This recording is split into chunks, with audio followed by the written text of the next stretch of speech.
भव्य दिव्य ऐतिहासिक प्रधानमंत्री नरेंद्र मोदी का हिंदू सर्किट तैयार है। अयोध्या से नेपाल तक और काशी से केदारनाथ तक इसकी गूंज है। प्रधानमंत्री मोदी काशी से कन्याकुमारी तक और केदारनाथ से पवित्र पंढरपुर तक एक ऐसा दिव्य हिंदू सर्किट बना रहे हैं जो भारत के पुराने वैभव और गौरव को दोबारा स्थापित करेगा। पीएम मोदी के हिंदू सर्किट के संकल्पों में शामिल रामायण यात्रा ट्रेन की विधिवत शुरुआत भी हो चुकी है। अयोध्या से काशी में बदलाव भी नजर आ रहा है। केदारनाथ का कायाकल्प हो रहा है और अब पीएम मोदी यही कायाकल्प पंढरपुर का भी करने वाले हैं, जिसकी आधारशिला अब से थोड़ी ही देर बाद वो महाराष्ट्र में रखेंगे। क्या है ये हिंदू सर्किट और इसका महत्व क्या है, स्पेशल रिपोर्ट में देखिए।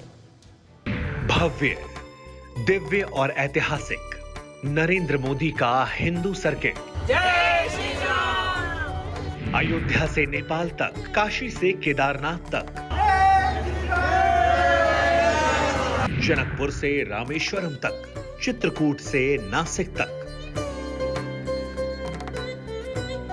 जय जय श्री राम। पंचवटी से पंढरपुर तक, सीतामढ़ी से किष्किंधा तक।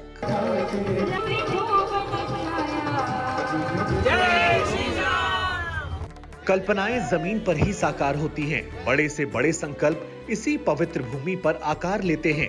पीएम मोदी ने भारत भूमि के लिए 7 साल पहले जो सपने देखे थे, वो धीरे धीरे अब सच में बदलने लगे हैं। श्री राम की भूमि पर आदिशंकर, गौतम और संत ज्ञानेश्वर की भूमि पर भारत के पुराने वैभव को उतार लाने का भागीरथ प्रयास कल्पना से अब हकीकत में बदलता दिखने लगा है।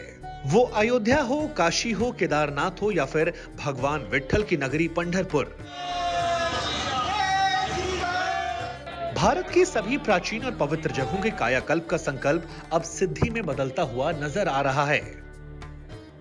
ये तस्वीर नरेंद्र मोदी के उसी संकल्प के पूरा होने की एक जीवंत सबूत है, जिसकी परिकल्पना उन्होंने भारत की सत्ता संभालने के तुरंत बाद की थी। प्रधानमंत्री की उसी परिकल्पना को अमली जामा पहनाकर रेलवे ने श्री रामायण यात्रा के नाम से एक स्पेशल ट्रेन की शुरुआत की है।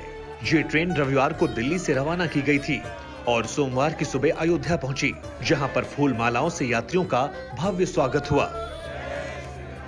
बहुत खुशी है, हम उसका मतलब क्या रहे हैं, शब्दों में बयान भी नहीं कर पाते, इतनी अधिक हमें इसके लिए खुशी हो रही है। मोदी जी का बहुत बहुत आभार है कि आज हमें ये सौभाग्य मिला है, जिसकी वजह से हम यहाँ अयोध्या आए हैं। भगवान श्री राम में आस्था और उनके अंदर दिलचस्पी रखने वालों लोगों के लिए रेलवे की तरफ से नई सुविधा शुरू की है, नई ट्रेन शुरू की गई है। 156 इसके अंदर जो है तमाम कोच होंगे। रामायण सर्किट के बारे में लोगों को रूबरू कराने के लिए शुरू की गई इस 5 स्टार ट्रेन का सफर अपने आप में खास है। इस स्पेशल ट्रेन में एक बार में 156 यात्री सफर कर सकते हैं। फिलहाल पहली ट्रेन में 132 यात्री सफर कर रहे हैं। जिन यात्रियों को पहली बार रामायण ट्रेन में सफर करने का मौका मिला, वो इस यात्रा को लेकर बेहद उत्साहित नजर आए। तो हम लोग बहुत उत्साहित हैं और शुरुआत अच्छी है तो हर चीज अच्छी होगी। सबसे बड़ी बात है कार्तिक का महीना है और हमें इतनी अच्छी जगह यात्रा हो रही है इस बहाने से कि उसका तो कोई है ही नहीं, जवाब नहीं है कुछ भी।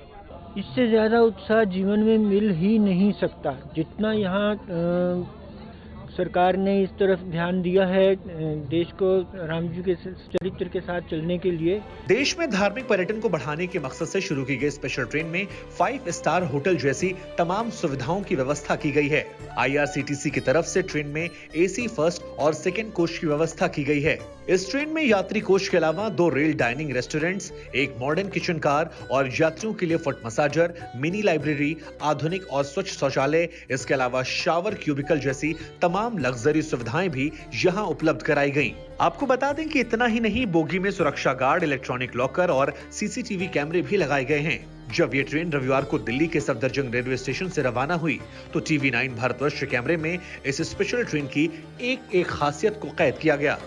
यहाँ पर जो यात्री होंगे उनको उनके कीमती सामान रखने के लिए इलेक्ट्रॉनिक लॉकर्स हैं, ये खास तौर पर दिए गए हैं ताकि जो भी उनकी कीमती सामान हैं उनको वो अच्छे से रख सकें और वो निश्चिंत रहें कि उनकी चीज़ें सुरक्षित हैं। उसके बाद आपको दिखाते हैं कि जब यहाँ जो श्रद्धालु होंगे वो बैठना चाहें तो ये तमाम चीज़ें आप देखिए, कुर्सियाँ लगाएंगे बैठने के लिए।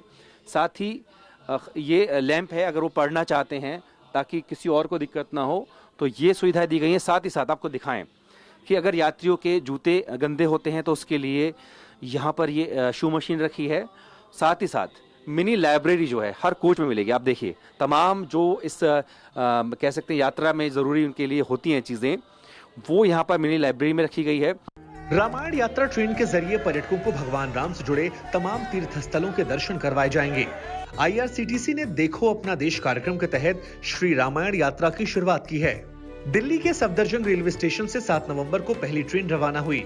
घरेलू पर्यटन को बढ़ावा देने के लिए IRCTC की विशेष योजना है। अयोध्या से रामेश्वरम तक भगवान राम के तीर्थ स्थलों के दर्शन करवाए जाएंगे। अयोध्या, प्रयागराज, श्रृंगवेरपुर, सीतामढ़ी, चित्रकूट, पंचवटी, किष्किंधा और रामेश्वरम के दर्शन होंगे। स्पेशल ट्रेन 17 दिनों में 7,500 किलोमीटर का सफर तय करेगी। जब रविवार को पहली रामायण ट्रेन को दिल्ली से रवाना किया गया तो यात्रियों ने सरकार के इस कदम की काफी तारीफ की। रामायण यात्रा में यात्रियों की दिलचस्पी और उत्साह को देखते हुए रेलवे ने 12 दिसंबर को दूसरी ट्रेन भेजने की योजना बनाई है। इस पूरी रामायण यात्रा में कुल 17 दिन लगने वाले हैं। रामायण यात्रा के इस रूट को आप इस तरह से समझ सकते हैं। हम यही कहेंगे कि बहुत अच्छा आएगा ये मतलब ट्रेन। धन्यवाद करना चाहेंगे। हाँ, हम उनके लिए बहुत बहुत धन्यवाद कहेंगे। ऐसी मनोकामना कुछ नहीं थी, लेकिन हाँ मतलब जितनी आराम की बातें कर रहे हैं आप, तो मुझे वो बहुत कुछ दिखाई पड़ा कि हाँ मुझे बहुत आराम मिलेगा इसमें। बहुत मस्त ट्रेन है। मोदी जी ने बहुत अच्छा सोचा है ऐसा करने का। कोरोना के बाद इतना खुशी का माहौल है सब जगह पे, बहुत खुशी है। इसका पहला पड़ाव अयोध्या होगा, जहां पर राम जन्मभूमि, हनुमान मंदिर के दर्शन किए जाएंगे। राम जन्मभूमि से 14 किलोमीटर दूर नंदीग्राम में भारत मंदिर के दर्शन करवाए जाएंगे। दूसरा पड़ाव बिहार के सीतामढ़ी में होगा, जहां पर मां सीता की जन्मस्थली पहुंचेंगे। श्रद्धालुओं को सड़क मार्ग से जनकपुर में राम जानकी मंदिर ले जाया जाएगा। फिर ये ट्रेन वहां से वाराणसी रवाना होगी। सड़क से वाराणसी, प्रयाग, रिंगवेरपुर, चित्रकूट मंदिरों के दर्शन करवाए जाएंगे। इसके बाद ट्रेन का पड़ाव नासिक होगा, जहां पर त्र्यंबकेश्वर मंदिर और पंचवटी के दर्शन होंगे। नासिक के बाद अगला पड़ाव हम्पी होगा, जो प्राचीन किष्किंधा शहर है। इस यात्रा का अंतिम पड़ाव तमिलनाडु के रामेश्वरम में होगा। रामायण ट्रेन यात्रा के 17वें दिन वापस दिल्ली लौट आएगी। श्री राम के जन्म से जुड़े हुए तमाम वो स्थल जो हैं वो उनको दिखाए जाएंगे, जहां पर हर कहते हैं कि एक व्यक्ति के मन में कभी कभी इच्छा होती है कि जीवन में कम से कम एक बार जो है वो इन तीर्थ स्थलों पर जाए।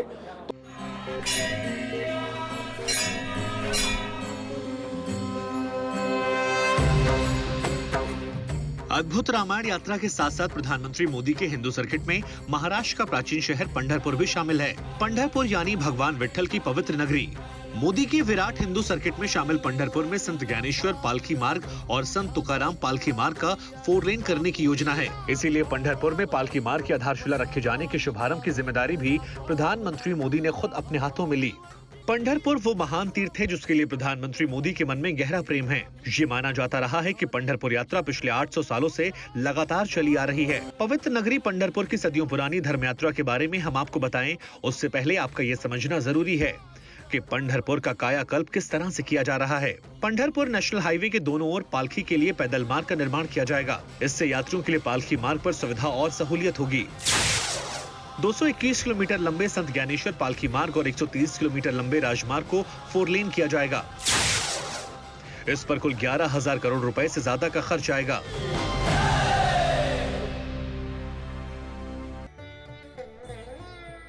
प्रधानमंत्री मोदी की जिस पंढरपुर तीर्थ में विशेष श्रद्धा है, उस मंदिर का महत्व आखिर क्या है? उस तीर्थ का इतिहास क्या है? कैसे 800 सालों से इस मंदिर की परंपरा बिल्कुल नहीं बदली? पंढरपुर को महाराष्ट्र के सबसे बड़े तीर्थों में से माना जाता है।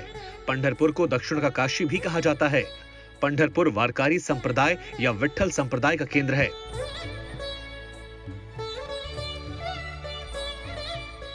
पंढरपुर को पंढारी के नाम से भी जाना जाता है। पंढरपुर का श्री विट्ठल मंदिर विश्व प्रसिद्ध मंदिर है। मुख्य मंदिर का निर्माण 12वीं शताब्दी के देवगिरी में यादव शासकों की तरफ से किया गया था। मंदिर में देश के ऐसे भगवान श्री कृष्ण की मूर्ति है जो काले रंग की है। भगवान विट्ठल के साथ ही देवी रुक्मणी की भी मूर्ति है। यहाँ पर हर साल भगवान विट्ठल के दर्शन के लिए लाखों की तादाद में भक्त उमड़ते हैं। लाखों श्रद्धालु कई दिनों की पैदल यात्रा करके पंढरपुर पहुंचते हैं। लेकिन सबसे ज्यादा चौंकाने वाला होता है यहाँ वाराकरी भक्तों का मैनेजमेंट।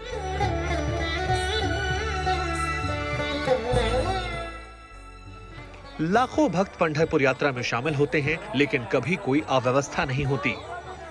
दरअसल पंढरपुर यात्रा का पूरा सफर पीढ़ियों से तय है।